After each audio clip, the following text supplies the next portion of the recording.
what different tools that you can use. I think I can speak to those strategies and like what folks are doing. And I will definitely say that now is the time where everyone's planning for next year and what's 2024 going to look like and what strategies are they going to implement. At least here in the US, the biggest thing for us from a marketing perspective is possible rescheduling next year. So right now in the US, cannabis is Schedule 1, which is incredibly restrictive. So there's so many marketing and advertising channels that aren't available, but also the way our tax code is your marketing expenses are not deductible as a part of that.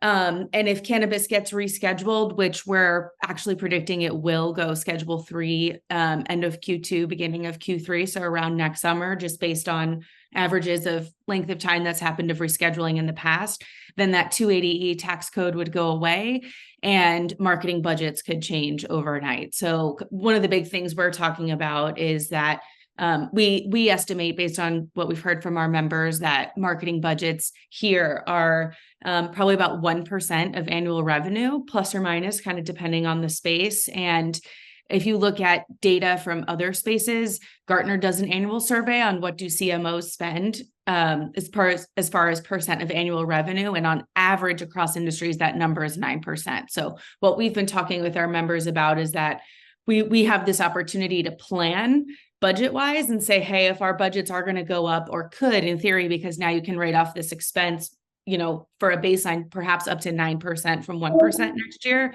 what would you spend that money on? So I think folks have sort of had this toolkit about, what can we use for customer retention, customer loyalty, and they've been using certain tools that have been available and are somewhat limited in this space, but also don't have a ton of money to put behind it. And now they're looking at it from, what could we spend now? How would that change? What tools become available to us, given that that's coming next year? So kind of a long way to answer that, but I will just say that conversation is changing now based on our resources, and availability to those resources might be changing. So how might that impact strategy? And that's an ongoing conversation here in the States, at least.